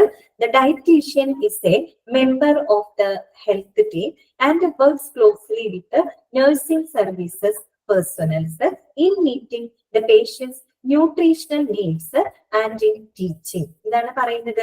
ആരാണ് ഒരു ഡയറ്റീഷ്യൻ എന്ന് പറയുന്നത്? Dietitian is a member of the health team അല്ലെ. അവിടുത്തെ ഹെൽത്ത് ടീമിലെ ഒരു അംഗമാണ് ആരെന്ന് പറയുന്നത്? ഡയറ്റീഷ്യൻ എന്ന് പറയുന്നത്. ഈ ഒരു ഡയറ്റീഷ്യന്റെ റോൾ എന്താണ്?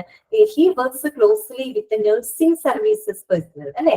അവിടുത്തെ നഴ്സിംഗ് സ്റ്റാഫുകളുമായിട്ട് വളരെ ക്ലോസ് ആയിട്ട് വർക്ക് ചെയ്യുക. എന്തിനു വേണ്ടിയിട്ടാണ്? ഈ പറയുന്ന പോഷകാഹാരം അല്ലെ, പേഷ്യൻസിന്റെ പോഷകാഹാര ആവശ്യങ്ങള് തൃപ്തിപ്പെടുത്തുന്നതിന് വേണ്ടിയിട്ട്. അതോടൊപ്പം തന്നെ ടീച്ചിങ് എന്ന് പറയുമ്പോൾ എന്താണ്? പഠിപ്പിക്കലാണ്. ഇവിടെ എന്താ ഉദ്ദേശിക്കുന്നത്? ഡയറ്റീഷ്യൻ ഫുഡ് കൗൺസിലിംഗ് ആണ് കേട്ടോ. ഫുഡ് കൗൺസിലിംഗ് ആണ്. ഇപ്പൊ ഓരോ പേഷ്യൻസിനും എല്ലാ ഫുഡൊന്നും കഴിക്കാൻ പറ്റില്ലല്ലോ. അവർക്ക് ഇപ്പൊ ഒരു വിഭവസമൃദ്ധമായിട്ടുള്ള ഭക്ഷണമൊന്നും ആവില്ല ഈ പറയുന്ന രോഗികൾക്ക് കൊടുക്കുന്നത്. അവർക്ക് അവരുടെ രോഗാവസ്ഥയ്ക്ക് അനുസരിച്ചുള്ള ഫുഡാണ് അവർക്ക് കഴിക്കാനായിട്ട് പറ്റുള്ളൂ. അത് ഓരോ രോഗികളെയും ഡിപ്പെൻഡ് ചെയ്തുകൊണ്ടിരിക്കും. അതെ, ഇപ്പൊ ചില ആളുകൾക്ക് നല്ല നല്ല ഭക്ഷണം കഴിക്കാൻ ആഗ്രഹമുണ്ടെങ്കിൽ പോലും ചിലപ്പോൾ അവരുടെ രോഗാവസ്ഥ അതിനെ അനുവദിക്കുന്നുണ്ടാവില്ല. അപ്പൊ ഓരോ രോഗികളുടെയും അവരുടെ രോഗാവസ്ഥയ്ക്ക് അടിസ്ഥാനമാക്കി എന്നാൽ അവരുടെ ആവശ്യങ്ങൾ നിറവേറ്റുന്ന തരത്തിലുള്ള തൃപ്തിപ്പെടുന്ന തരത്തിലുള്ള പോഷകാഹാരം അവർക്ക് പ്രൊവൈഡ് ചെയ്യണം. അത് കറക്റ്റ് ആയിട്ട് ചാർട്ട് ചെയ്ത് കൊടുക്കുന്നത് ആരാണെന്ന് അറിയാമോ? ഡയറ്റീഷ്യനാണ്. മനസ്സിലായോ?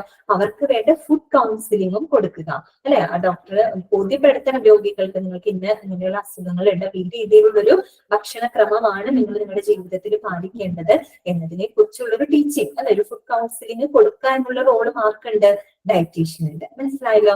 അപ്പൊ ഇത്തരത്തില് ഈ പറയുന്ന രോഗികൾക്ക് അവരുടെ ആവശ്യപ്രകാരം, ആവശ്യം എന്ന് വെച്ചാൽ അവരുടെ എല്ലാ ആവശ്യങ്ങളും നിറവേറ്റില്ല കേട്ടോ, അവരുടെ രോഗാവസ്ഥയ്ക്ക് അനുസരിച്ച് കൊണ്ടുള്ള പോഷകാഹാരങ്ങളും അതുപോലെ ഫുഡ് കൗൺസിലിംഗ് ഒക്കെയുള്ള ചെയ്യുന്നതിന് വേണ്ടിയിട്ട് ഈ പറയുന്ന നഴ്സിംഗ് സ്റ്റാഫുകളുമായിട്ട് ക്ലോസ് ആയിട്ട് വർക്ക് ചെയ്യുന്ന ഹെൽത്ത് ടീമിലെ തന്നെ ഒരു അംഗമാണ് എന്ന് പറയുന്നത് ഡയറ്റീഷ്യൻ എന്ന് പറയുന്നത്. ഡയറ്റീഷ്യൻ ഒരു ഇമ്പോർട്ടന്റ് റോൾ ഉണ്ട് കേട്ടോ ഡയറ്ററി സർവീസിനകത്ത്. ഇനി he or she is responsible for the ordering of supplies and the supervision of all the staffs engaged in the preparation and delivery of food. അത് മാത്രമാണോ ഡയറ്റീഷ്യന്റെ റെസ്പോൺസിബിലിറ്റി എന്ന് പറയുന്നത്? അത് മാത്രമല്ല, എന്തൊക്കെയാണ് പറയുന്നത്? ഈ പറയുന്ന ഫുഡ് അല്ലെ, ഫുഡ് പ്രിപ്പയർ ചെയ്യുന്നത്, അതുപോലെ ഫുഡ് വിതരണം ചെയ്യുന്ന, അതിൽ എൻഗേജ്ഡ് ആയിട്ടുള്ള എല്ലാവിധ സ്റ്റാഫുകളെ സൂപ്പർവൈസ് ചെയ്യുകയും അവർക്ക് വേണ്ട സാധന സാമഗ്രികളൊക്കെ സപ്ലൈ ചെയ്യുക എന്നൊരു ഉത്തരവാദിത്വം കൂടെ ആർക്കുണ്ട്? ഈ പറയുന്ന ഡയറ്റീഷ്യന് ഉണ്ട്. അതെ, ടൈം മാനേജ് ചെയ്യുന്നത്. അതെ, കറക്റ്റ് ആണ് അല്ലെ. ടൈം മാനേജ് ഒക്കെ ചെയ്തിട്ട് അവർക്ക് ഇന്ന സമയത്ത് ഓരോ പേഷ്യൻസിന് അവർക്ക് വേണ്ട സമയത്ത് ഫുഡ് എത്തിച്ചു കൊടുക്കണം. അത് നല്ല ക്വാളിറ്റിയുള്ള ഫുഡാണോ അവർക്ക് കൊടുക്കുന്നത്, നല്ല രീതിയിലുള്ള ഫുഡ് അവിടുത്തെ ഹോസ്പിറ്റലിൽ വിതരണം ചെയ്യപ്പെടുന്നുണ്ടോ എന്നിങ്ങനെയുള്ള കാര്യങ്ങളൊക്കെ സൂപ്പർവൈസ് ചെയ്യണം. അതുപോലെ അവർക്ക് ഓരോ രോഗികൾക്കും അല്ലെങ്കിൽ ഒരു മൊത്തത്തിൽ അവലോകനം നടത്തിയിട്ട് അവർക്ക് എന്ത് തരത്തിലുള്ള ഫുഡാണ് അവിടെ കൊടുക്കേണ്ടത് എന്നതിനെ കുറിച്ചുള്ളൊരു അതിന് വേണ്ട സപ്ലൈസ് അല്ലെ, സാധന സാമഗ്രികളൊക്കെ എത്തിച്ചു കൊടുക്കാം എന്നുള്ളൊരു റെസ്പോൺസിബിലിറ്റിയും കൂടെ ആർക്കുണ്ട്? നമ്മളുടെ ഡയറ്റീഷ്യന് ഉണ്ട്. ക്ലിയർ ആയല്ലോ? അപ്പൊ ഡയറ്ററി ഡിപ്പാർട്ട്മെന്റ് എങ്ങനെയാണ് സപ്പോർട്ട് ചെയ്യുന്നത് ഒരു ഹോസ്പിറ്റലിൽ എന്നുള്ളത് നിങ്ങൾക്ക് മനസ്സിലായില്ലേ? ക്ലിയർ ആണല്ലോ? ഇനി നമുക്ക് ഒരു ഡിപ്പാർട്ട്മെന്റും കൂടെ പറയാം. ഏതാണത്? ഒരു ഡിപ്പാർട്ട്മെന്റ് കൂടെ പറയാം. Sixth one, medical social work. ഇതാണ് medical social work. This department manned with medical social workers helps the patients and their families, deals with a broad range of psychosocial issues and stresses related to coping with the illness and maintaining the health. എന്താണ് medical social work എന്ന് പറയുന്ന ഒരു team? അവരെങ്ങനെയാണ്, അല്ലെങ്കിൽ ആ ഒരു department എങ്ങനെയാണ് ഹോസ്പിറ്റലിൽ സപ്പോർട്ട് ചെയ്യുന്നത്? ഈ ഡിപ്പാർട്ട്മെന്റിനകത്ത് ആരൊക്കെയുണ്ട്? മെഡിക്കൽ വർക്കേഴ്സ് ഉണ്ട്, അതുപോലെ തന്നെ സോഷ്യൽ വർക്കേഴ്സും ഉൾപ്പെടുന്ന ഒരു ടീമാണ് അല്ലെ ഈ പറയുന്ന ഡിപ്പാർട്ട്മെന്റ്. അവരെന്തിനാ സഹായിക്കുന്നത്? They help the patients and their families deals with a broad range of psychosocial issues and stresses അല്ലെ. പലതരത്തിലുള്ള ഈ പറയുന്ന മാനസിക സാമൂഹിക പ്രശ്നങ്ങളെ കൈകാര്യം ചെയ്യുന്നതിന് വേണ്ടിയിട്ട് എന്താണ് അവിടുത്തെ രോഗികളെയും അതുപോലെ അവരുടെ കുടുംബാംഗങ്ങളെയൊക്കെ എന്താണ് ഹെൽപ്പ് ചെയ്യുക എന്നുള്ളൊരു ഡ്യൂട്ടിയാണ് മെഡിക്കൽ സോഷ്യൽ വർക്ക് ഡിപ്പാർട്ട്മെന്റിന് ഉള്ളത്. അത് മാത്രമല്ല, the stresses related to coping with illness and maintaining health അല്ലെ, ശരിയായിട്ടുള്ള ഒരു ആരോഗ്യം നിലനിർത്തുന്നതിന് വേണ്ടിയിട്ടും അതുപോലെ അവരുടെ ഒരു മെന്റൽ ഇൽനെസ്സിനെ സപ്പോർട്ട് ചെയ്യുന്നതിന് വേണ്ടിയിട്ടുള്ള അങ്ങനെയൊക്കെ ചെയ്യുന്നതിന് വേണ്ടിയിട്ട് എല്ലാ കാര്യങ്ങളും മാനേജ് ചെയ്യാനായിട്ട് ഈ പറയുന്ന പേഷ്യൻസിനെ മാത്രമല്ല അവർ ഉൾപ്പെടുന്ന ഫാമിലിയെ അല്ലെ സപ്പോർട്ട് ചെയ്യുക എന്നുള്ളതാണ് മെഡിക്കൽ സോഷ്യൽ വർക്ക് ഡിപ്പാർട്ട്മെന്റിന്റെ ഫംഗ്ഷൻ എന്ന് പറയുന്നത്. മനസ്സിലായാലും? കാര്യം രോഗം വരിക എന്ന് പറയുമ്പോൾ അത് വളരെ മാനസികമായിട്ട് പ്രയാസം ഉണ്ടാക്കുന്ന അവസ്ഥയാണ് അല്ലെ. അപ്പൊ പ്രത്യേകിച്ച് വളരെ ഗുരുതരമായിട്ടുള്ള അസുഖങ്ങളുള്ളവരെ ഒക്കെ ആണെങ്കിൽ അവർക്ക് മാനസികമായിട്ടും പല പിന്തുണ വേണ്ടതായിട്ട് വരും അല്ലെ. അപ്പൊ അവർക്ക് മാത്രമല്ല അവർ ഉൾപ്പെടുന്ന ഫാമിലിക്കും ആവശ്യമായിട്ട് വരും. അവർക്ക് ഒരുപാട് ഉത്കണ്ഠ ഉണ്ടാവും, സ്ട്രെസ് ഉണ്ടായിരിക്കും, പലവിധ ഈ പറയുന്ന മെന്റൽ എന്താ പറയാ ടെൻഷൻസ് ഉണ്ടായിരിക്കും. അപ്പൊ അതിനെയൊക്കെ ഒന്ന് ഡീൽ ചെയ്യാൻ വേണ്ടിയിട്ട് കൊടുക്കുന്ന ഒരു ഡിപ്പാർട്ട്മെന്റ് ആണ്. ഞങ്ങൾ അത്തരത്തിലുള്ള സേവനങ്ങൾ കൊടുക്കുന്ന ഡിപ്പാർട്ട്മെന്റ് ആണ് മെഡിക്കൽ സോഷ്യൽ വർക്ക് എന്ന് പറയുന്നത്. ഇനി this department addresses the challenges families face increases the accessibility to healthcare and serves as a bridge between the doctors and the individual, family and community. ഈ ഒരു ഡിപ്പാർട്ട്മെന്റ് എന്ത് കാണുന്നത്, ഈ പറയുന്ന ഫാമിലീസ്, ഈ പേഷ്യന്റ് ഉൾപ്പെടുന്ന ഫാമിലീസ് ഫേസ് ചെയ്യുന്ന എല്ലാ ചലഞ്ചസിലും അവരെന്ത് ചെയ്യുന്നുണ്ട്, കാണുന്നുണ്ട്, അവർ അഡ്രസ് ചെയ്യുന്നുണ്ട്, അവര് മനസ്സിലാക്കുന്നുണ്ട്. അതോടൊപ്പം തന്നെ എന്താണ്, increase the accessibility to health care അല്ലെ, ഈ പറയുന്ന ഹോസ്പിറ്റലിലേക്കുള്ള പ്രവേശനക്ഷമത വർദ്ധിപ്പിക്കുക. അതുപോലെ തന്നെ serve as a bridge between the doctors and the individual, family and community. ഈ പറയുന്ന ഡോക്ടേഴ്സും പേഷ്യൻസും പിന്നെ അവരുടെ പേഷ്യൻസ് ഉൾപ്പെടുന്ന അവരുടെ ഫാമിലി, കമ്മ്യൂണിറ്റി, ഇവയ്ക്കിടയിൽ ഒരു ഇന്റർ കണക്ഷൻ ആയിട്ട് ഒരു ബ്രിഡ്ജ് പോലെ ആക്ട് ചെയ്യുക, അല്ലെങ്കിൽ ആ രീതിയിൽ സെർവ് ചെയ്യുക എന്നുള്ളൊരു ഫംഗ്ഷൻ കൂടെ ആക്കുന്നുണ്ട് മെഡിക്കൽ സോഷ്യൽ വർക്ക് ഡിപ്പാർട്ട്മെന്റിന് ഉണ്ട്. മനസ്സിലായത് അവർ ഏത് തരത്തിലാണ് ഹോസ്പിറ്റലിനെ സപ്പോർട്ട് ചെയ്യുന്നതെന്നുള്ളത് ക്ലിയർ ആണ്. നമ്മൾ കഴിഞ്ഞ ദിവസം നമ്മുടെ സൈക്യാട്രി വിഭാഗം പഠിച്ചപ്പോൾ നമ്മൾ ഈ പറഞ്ഞിരുന്നു അല്ലെ, it provides psycho social counselling എന്നൊക്കെ പറഞ്ഞു. അപ്പൊ ഇത്തരത്തിലുള്ള സൈക്കോ സോഷ്യൽ സർവീസസ് എവിടെ കൊടുത്തിരിക്കണം, ഹോസ്പിറ്റലിൽ കൊടുത്തിരിക്കണം. സൈക്യാട്രി എന്ന് പറയുമ്പോൾ ഒരു മെഡിക്കൽ ഡിപ്പാർട്ട്മെന്റ് ആണ്. പക്ഷെ അത് കൂടാതെ ഇത്തരത്തിലുള്ള മെഡിക്കൽ സോഷ്യൽ വർക്ക് എന്ന് പറയുന്ന സപ്പോർട്ടീവ് ഡിപ്പാർട്ട്മെന്റും ഇത്തരത്തിലുള്ള സേവനങ്ങൾ പ്രൊവൈഡ് ചെയ്യുന്നുണ്ട് എന്നുള്ളത് മനസ്സിലാക്കി വെക്കാം. ഇനി നമ്മളിപ്പോ 6 സപ്പോർട്ടിംഗ് ഡിപ്പാർട്ട്മെന്റ്സ് ആണ് നമ്മൾ പറഞ്ഞത്. ഇനി നിങ്ങൾക്ക് ഞാൻ ചെറിയൊരു നോട്ട് തരാം. ഈ 6 എണ്ണത്തിന്റെ നോട്ട് എന്ന് പറയാൻ വലിയ നോട്ടൊന്നും അല്ല കേട്ടോ, കാര്യം നമ്മൾ ഇത്രയും ഡീറ്റെയിൽഡ് ആയിട്ടാണ് ഇവിടെ കൊടുത്തേക്കുന്നത്. നമുക്ക് അത്രയും വേണ്ടല്ലോ. ചെറിയൊരു സെന്റൻസ് ആയിട്ട് നിങ്ങൾക്ക് മനസ്സിലാക്കാൻ വേണ്ടിയിട്ട് ഞാൻ പറഞ്ഞു തരാം കേട്ടോ. അതൊന്ന് നോട്ട് ചെയ്ത് വെച്ചോളൂ. ഞാൻ ക്ലാസ് തുടങ്ങുമ്പോൾ തന്നെ അങ്ങനെ നോട്ട് തരാതിരുന്നത് ഒരു ടൈം എടുക്കും, അതുകൊണ്ടാണ് കേട്ടോ. അപ്പൊ കുറച്ച് ക്ലാസ് എടുത്തിട്ട് പറഞ്ഞു തരികയാണെങ്കിൽ നമുക്ക് കുറച്ച് പോർഷൻ നീക്കാനും പറ്റും, അതുകൊണ്ടാണ് കേട്ടോ. അപ്പൊ എഴുതിക്കോളൂ. ക്ലിനിക്കൽ ലബോറട്ടറി ഇന്നലെ എഴുതിയെന്ന് തോന്നുന്നു അല്ലെ, ഞാൻ എന്നോട് വായിക്കാം കേട്ടോ. ക്ലിനിക്കൽ ലബോറട്ടറി എന്താ ചെയ്യുന്നത്? Providing the wide range of lab test which help the doctors for the treatment, diagnose and manage patients. കിട്ടിയോ നിങ്ങൾക്കത്? ഇന്നലെ എഴുതിയതാണോ? എഴുതിയിട്ടല്ലേ അത്? ഓക്കെ. അപ്പൊ കുഴപ്പമില്ല. ഇനി അന്ന് അടുത്തത് എഴുതിക്കോളൂ.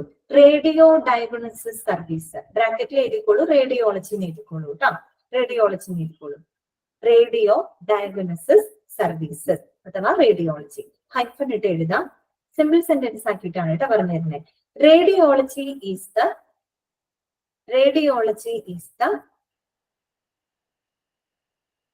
medical specialty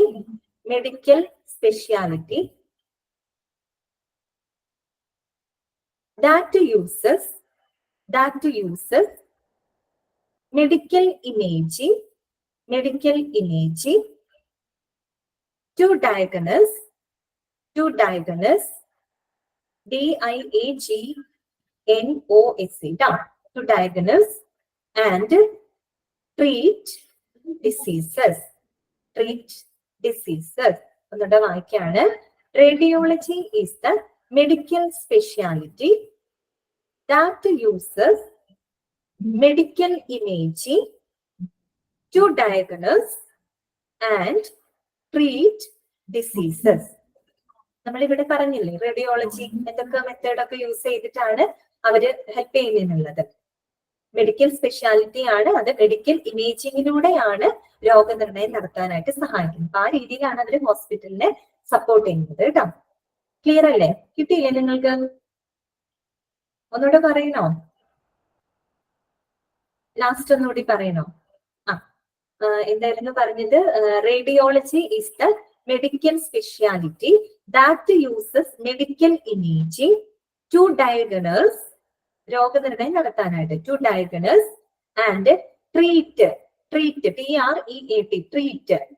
ഡിസീസസ്, അസുഖങ്ങൾ കേട്ടോ. ട്രീറ്റ് ഡിസീസസ്, അസുഖങ്ങൾ ട്രീറ്റ് ചെയ്യാനായിട്ടും രോഗനിർണയം നടത്താനായിട്ടും സഹായിക്കുന്നു. ഓക്കെ ആണല്ലോ. ഇനി അടുത്ത സപ്പോർട്ടിംഗ് ഡിപ്പാർട്ട്മെന്റ് ഏതാണ്? സെൻട്രൽ വൃന്ദ. കറക്റ്റ് ആണ് കേട്ടോ വൃന്ദ. എന്താണ് സൈക്കോനിസം? ലബോറട്ടറി കിട്ടിയില്ലായിരുന്നോ ഇന്നലെ? ഞാൻ പറഞ്ഞിരുന്നു ലബോറട്ടറി. പറയണോ ഒന്നുകൂടെ? ലബോറട്ടറി എന്ന് പറഞ്ഞാല് വേണമെങ്കിൽ എഴുതിക്കോളൂ. സൈക്കോനിസം ഒന്ന് നോട്ട് ചെയ്തോളൂ കേട്ടോ. പ്രൊവൈഡിങ്, ഇന്നലെ പറഞ്ഞിരുന്നു, ഒന്ന് എഴുതാത്തവരൊന്ന് എഴുതൂ കേട്ടോ. ക്ലിനിക്കൽ ലബോറട്ടറീസ് ആണെങ്കിൽ ഒന്ന് ഹൈബ്രിഡ് എഴുതാം. Providing wide range of lab test lab test which help the doctors for treatment, diagnosis and manage patients ഇന്നലെ കൊടുത്തിരുന്നതാണ് കേട്ടോ.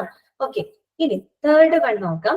സെൻട്രൽ സ്റ്റെറൈൽ സപ്ലൈ ഡിപ്പാർട്ട്മെന്റ് ബ്രാക്കറ്റിൽ എഴുതിക്കോളൂ CSSD ട്ടാ. CSSD നമ്മളിപ്പോ ഒരുപാട് പ്രാവശ്യമായിട്ട് അത് പറയുന്നുണ്ട്. ഇനി നിങ്ങൾക്ക് ഇതിന്റെ ഫുൾ ഫോം ബൈഹാർട്ട് ആവണം കേട്ടോ. CSSD ഇനി ഞാൻ പറയുള്ളൂ കേട്ടോ. നിങ്ങൾ മനസ്സിലാക്കി വെക്കണേ. Central sterile supply department hyphen ഇട്ട് എഴുതിക്കോളൂ. സ്റ്റെറിലൈസേഷൻ ഓഫ് STERILIZATION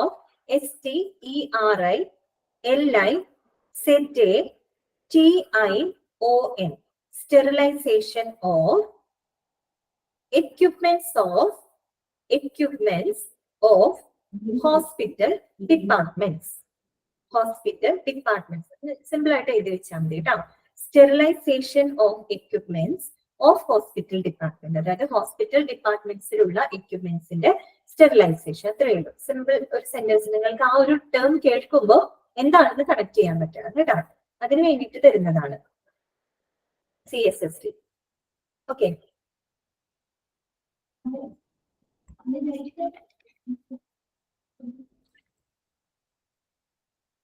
കിട്ടിയോ? ഒന്നുകൂടെ പറയണോ? Sterilisation of equipments of hospital departments. അടുത്തത് hospital pharmacy. Hospital pharmacy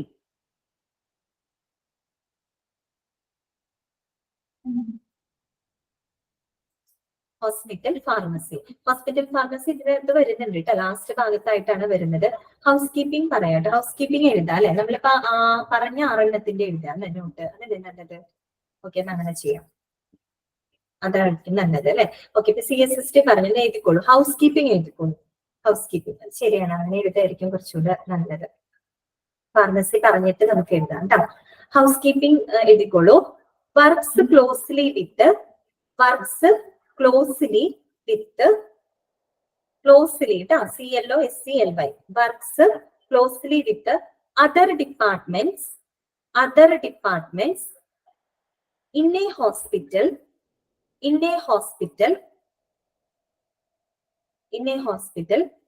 making the making the hospital department pleasant pleasant pleasant ആയിട്ടുള്ള അല്ലെ. pleasant and safe for safe for the patients ഒന്നുകൂടെ വായിക്കാം. ഹൗസ് കീപ്പിംഗ് ഹൈഫനറ്റ് എഴുതാം. Works closely with other departments in a hospital making the hospital department pleasant and safe for the patients. മനസ്സിലായല്ലോ? അതായത് ഒരു house keeping department എന്ന് പറയുന്നത് മറ്റ് പല ഡിപ്പാർട്ട്മെന്റായിട്ടും ക്ലോസ്ലി കണക്റ്റഡ് ആയിട്ടുള്ള ഒരു സേവനമാണ്. അവര് വന്നിട്ട് ഹോസ്പിറ്റൽ ഡിപ്പാർട്ട്മെന്റ് അല്ലെങ്കിൽ ഹോസ്പിറ്റൽ അന്തരീക്ഷം വളരെ പ്ലസന്റ് ആയിട്ടിരിക്കാനും അതോടൊപ്പം തന്നെ രോഗികൾക്ക് എന്താണ് സുരക്ഷയും ഒരുക്കുന്നു അല്ലെ. എങ്ങനെയാണ് അവർ സുരക്ഷ ഒരുക്കുന്നത്? കൃത്യമായിട്ട് ഈ ഹോസ്പിറ്റല് നീറ്റായിട്ടും ക്ലീൻ ആയിട്ടും സൂക്ഷിച്ചു വെച്ചുകൊണ്ട് അല്ലെ. അപ്പൊ മൊത്തത്തിൽ എന്തൊക്കെയാ ഹോസ്പിറ്റൽ അന്തരീക്ഷം വളരെ പ്ലസന്റ് ആയിരിക്കും അല്ലെ. എന്താണ് ഒന്നുകൂടെ പറയണോ ഫാത്തിമ? ഒന്നുകൂടെ പറയാം. വർക്ക്സ് ക്ലോസ്ലി വിത്ത് ലാസ്റ്റ് ആണോ? പറയാം. Works closely with other departments in a hospital that making the hospital department pleasant pleasant and safe for the patients. മനസ്സിലായല്ലോ ഹൗസ് കീപ്പിംഗ് എന്താണുള്ളത്? പിന്നെ ഒരു പ്രത്യേകതയുണ്ട്. ഹൗസ് കീപ്പിംഗ് ഡിപ്പാർട്ട്മെന്റ് എന്ന് പറഞ്ഞാൽ ഒരു സ്ഥലത്ത് ഇരുന്ന് മാത്രം പ്രവർത്തിക്കുന്ന ഒരു ഡിപ്പാർട്ട്മെന്റ് അല്ല, ഓടി നടന്ന് പ്രവർത്തിക്കുന്ന ഒരു ഡിപ്പാർട്ട്മെന്റ് ആണ് ശരിക്കും പറഞ്ഞ ഹൗസ് കീപ്പിംഗ്. അതുപോലെ തന്നെ നമ്മുടെ ഡയറ്ററി ഡിപ്പാർട്ട്മെന്റ് ഒക്കെ ഉണ്ടല്ലോ, ഈ പറയുന്ന CSSD ഇവരെന്നൊക്കെ പറഞ്ഞാൽ ആ ഒരു ഡിപ്പാർട്ട്മെന്റിൽ മാത്രം ഒതുങ്ങുന്ന പണിയല്ല, അതൊക്കെ എല്ലാ ഡിപ്പാർട്ട്മെന്റ്സിലും ഓടി നടന്ന് പ്രവർത്തിക്കണം കേട്ടോ. അങ്ങനെയാണ്. എന്താണ് വൃന്ദ? പേഷ്യൻസ്. അതെ, സേഫ് ഫോർ ദ പേഷ്യൻസ്. കിട്ടിയില്ലേ? works closely with the other departments in a hospital, making the hospital department pleasant and safe for the patients. രോഗികള്. ഓക്കെ, കിട്ടിയല്ലോ. ഇനി അടുത്ത നമ്മൾ പറഞ്ഞതായിരുന്നു ഡയറ്ററി ഡിപ്പാർട്ട്മെന്റ് അല്ലെ. ഇപ്പൊ എഴുതി വെച്ചോളൂ. ഡയറ്ററി ഡിപ്പാർട്ട്മെന്റ് ഹൈഫൻ ഇട്ട് എഴുതിക്കോളൂ. aims to provide, aims ലക്ഷ്യമിടുന്നു കേട്ടോ, AIMS, aims to provide nutritious, nutritious, NUTRITIOUS, nutritious, NUTRITIOUS, nutritious, comma, attractive, attractive, ATTRACTIVE, attractive, food, food, FOOD, food, maintaining, maintaining, attractive food, maintaining, hygiene, hygiene, HYGEINE, hygiene, and high standards, high standards, high standards to all patients, all patients. ഒന്നുകൂടെ പറയാം. aims to provide nutritious, attractive food, maintaining hygiene and high standards to all patients. എന്താണ് ആ ഒരു department ലക്ഷ്യമിടുന്നത്? വളരെ nutritious ആയിട്ടുള്ള, nutrition അല്ല nutritious ആണ് കേട്ടോ, ന്യൂട്രീഷ്യസ്, NUTRITIOUS, ന്യൂട്രീഷ്യസ്. അതുപോലെ അട്രാക്റ്റീവ് ഫുഡ് എന്തൊക്കെ മെയിൻറ്റെയിൻ ചെയ്തുകൊണ്ടാണ്? Maintaining hygiene and high standards അല്ലെ. വളരെ ഹൈജീൻ ആയിട്ട്, വളരെ ശുചിത്വമായിട്ട്, വളരെ ഹൈജീൻ ആയിട്ടും ഹൈ സ്റ്റാൻഡേർഡിലും ഫുഡ് പ്രിപ്പയർ ചെയ്ത്, എങ്ങനെയുള്ള ഫുഡാണ്? ന്യൂട്രീഷ്യസ് ആയിട്ടുള്ള ഫുഡ് പ്രിപ്പയർ ചെയ്ത് പ്രൊവൈഡ് ചെയ്യുക. ആർക്ക് പ്രൊവൈഡ് ചെയ്യുക? ടു ഓൾ പേഷ്യൻസ് അല്ലെ, എല്ലാ രോഗികൾക്കും. അതാണ് അവരുടെ സേവനം എന്ന് പറയുന്നത്. ഒന്നുകൂടെ വായിക്കാം. aims to provide nutritious, attractive food, provide ചെയ്യണം. എങ്ങനെ പ്രൊവൈഡ് ചെയ്യണം? Maintaining hygiene and high standards അല്ലെ. വളരെ ഹൈജീനും ഹൈ സ്റ്റാൻഡേർഡും നിലനിർത്തിക്കൊണ്ട് വേണം പോഷകാഹാരം അവര് പ്രൊവൈഡ് ചെയ്യാനായിട്ട് അല്ലെ. Hygiene and high standards to all patients, എല്ലാ രോഗികൾക്കും. ക്ലിയർ ആയോ പറഞ്ഞത്? അപ്പൊ നമ്മള് കിട്ടിയില്ലേ നിങ്ങൾക്ക്? ഓക്കെ, അപ്പൊ നമ്മൾ ഇന്ന് 5 സപ്പോർട്ടീവ് ഡിപ്പാർട്ട്മെന്റ് മെഡിക്കൽ സോഷ്യൽ വർക്കും കൂടെ ഉണ്ട്. അത് പറയാനുള്ള ടൈം നമുക്കില്ല. അടുത്ത ക്ലാസ്സിൽ കണ്ടിന്യൂ ചെയ്യാം. ഇന്നത്തെ ക്ലാസ് ഞാൻ ഒന്നും കൂടെ കൺക്ലൂഡ് ചെയ്ത് പറയാണ്. നമ്മൾ ഇന്ന് സപ്പോർട്ടീവ് ഡിപ്പാർട്ട്മെന്റ്സ് ആണ് പഠിച്ചത്. 12 സപ്പോർട്ടീവ് ഡിപ്പാർട്ട്മെന്റ് നമുക്ക് പഠിക്കാനുണ്ട് കേട്ടോ. ആ ഡിപ്പാർട്ട്മെന്റുകളെല്ലാം പേര് വായിച്ച് നിങ്ങൾ മനസ്സിൽ ബൈ ഹാർട്ട് ചെയ്ത് വെക്കണം. ഒരു ഡിപ്പാർട്ട്മെന്റ് തന്നാൽ അത് മെഡിക്കൽ ഡിപ്പാർട്ട്മെന്റ് ആണോ, സപ്പോർട്ടീവ് ഡിപ്പാർട്ട്മെന്റ് ആണോ, അഡ്മിനിസ്ട്രേറ്റീവ് ഡിപ്പാർട്ട്മെന്റ് ആണോ എന്ന് തിരിച്ചറിയാനായിട്ട് സാധിക്കണം. അതിന് വേണ്ടിയിട്ടാണ് കേട്ടോ. അപ്പൊ ഫസ്റ്റ് വൺ ക്ലിനിക്കൽ ലബോറട്ടറി ആണ്. എന്താണ് റിൻഷ? ഞാൻ പറഞ്ഞു തരാം മോളെ. CSST ടൈപ്പ് ചെയ്യാനുള്ള ടൈം ഇല്ല, നെക്സ്റ്റ് സെഷൻ തുടങ്ങാൻ ടൈം ആയിട്ടോ. CSST ഞാൻ ജസ്റ്റ് പറയാം, സിമ്പിൾ ആണ്, എഴുതിക്കോളൂ. Sterilization of equipments, sterilization of equipments of hospital departments, of hospital departments. ഞാനൊന്ന് അൺമ്യൂട്ട് ചെയ്യാണ് കേട്ടോ. നിങ്ങൾക്ക് ഡൗട്ട്സ് ഉണ്ടെങ്കിൽ ചോദിച്ചോളൂ. ഇന്നത്തെ ക്ലാസ്സിൽ ഡൗട്ട്സ് ഉണ്ടെങ്കിൽ ചോദിച്ചോ കേട്ടോ. അൺമ്യൂട്ട് ചെയ്തിട്ടുണ്ട്. അതെ Vrinda, sterilization of equipments of hospital departments എഴുതിയെടുത്തോളൂ കേട്ടോ. ഡൗട്ട്സ് ഉണ്ട്? ആരാണ് എന്നോട് ഫ്ലൂറോസ്കോപ്പി ആണല്ലോ ആരോ ചോദിച്ചെന്റെ അടുത്ത്. ഫ്ലൂറോസ്കോപ്പി എന്ന് പറഞ്ഞു കഴിഞ്ഞാല് നമുക്ക് എന്താ പറയാ, ചലിക്കുന്ന ഇമേജസ് ലഭിക്കാൻ വേണ്ടിയിട്ട് എക്സ്റേസ് ഉപയോഗിക്കുന്ന ഒരു സംവിധാനമാണ് കേട്ടോ. സാധാരണ നമ്മളെ ഇപ്പൊ എക്സ്റേ എടുക്കുമ്പോ അല്ലെങ്കിൽ CT സ്കാൻ എടുക്കുമ്പോ MRI ഒക്കെ എടുക്കുമ്പോ നമുക്ക് ചലിക്കുന്ന ചിത്രങ്ങളൊന്നും അല്ലല്ലോ കിട്ടുന്നത്, ഒറ്റ ഷീറ്റ് ആയിട്ട് സ്കാൻ ചെയ്തുള്ള ഇമേജ് അല്ലേ കിട്ടുന്നത്. പക്ഷെ ഫ്ലൂറോസ്കോപ്പിക്കകത്ത് അങ്ങനെയല്ല. ആ സ്ക്രീനിനകത്ത് വളരെ എന്താ പറയാ ചലിക്കുന്ന ഇമേജസ് ലഭിക്കുന്ന ഒരു സംവിധാനമാണ്. ചലിക്കുന്ന ഇമേജസ് ലഭിക്കും. അതിന് വേണ്ടിയിട്ട് എക്സ്റേസ് തന്നെയാണ് ഉപയോഗിക്കുന്നത് കേട്ടോ. അതിനെയാണ് ഫ്ലൂറോസ്കോപ്പി എന്ന് പറയുന്നത്. മാം, റേഡിയോഗ്രാഫിയും റേഡിയോ ഐസോടോപ്സും ഒന്ന് പറഞ്ഞുതരോ? ഏതാ റേഡിയോഗ്രാഫി എന്ന് പറഞ്ഞാൽ നമ്മൾ റേഡിയേഷൻസ് ഉപയോഗിച്ചുകൊണ്ട് ഇമേജ് എടുക്കുന്നതാണ് കേട്ടോ. റേഡിയേഷൻസ് എക്സ്റേ ഒക്കെ എടുക്കുന്നില്ല, അതാണ് റേഡിയോഗ്രാഫിയിൽ വരുന്നത്.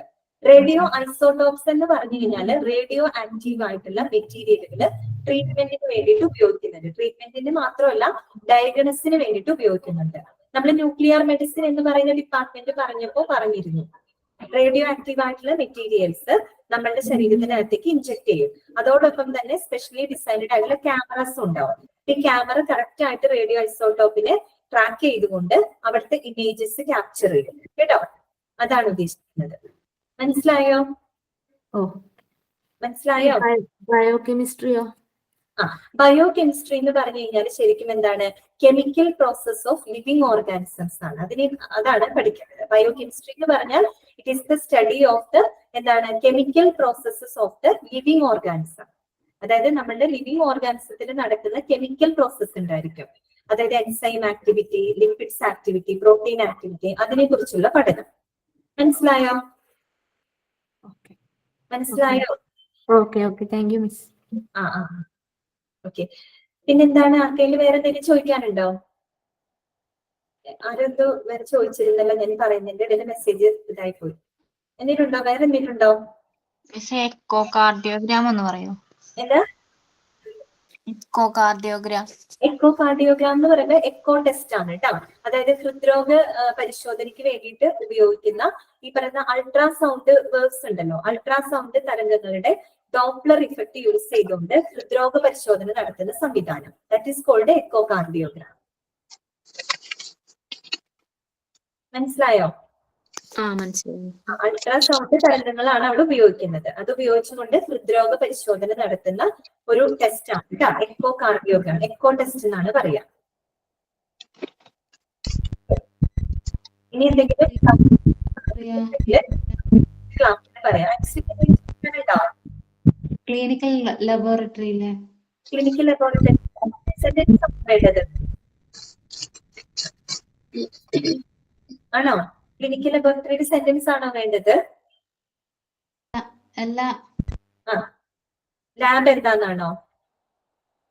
ക്ലിനിക്കൽ ലബോറട്ടറി എന്ന് പറഞ്ഞു കഴിഞ്ഞാൽ മോളെ bacteriology, biochemistry, histology, serology, haematology, cytology എന്നീ 6 മേഖലകളില് പരിശോധന നടത്തുക എന്നുള്ളതാണ് ഒരു ലാബിന്റെ ഫംഗ്ഷൻ എന്ന് പറയുന്നത്. ക്ലിനിക്കൽ ലബോറട്ടറി എന്ന് പറഞ്ഞാൽ ലാബ് തന്നെയാണ്. സാധാരണ ലാബില്ലേ, ആ ലാബിനെ പറ്റി പറയുന്നത് കേട്ടോ.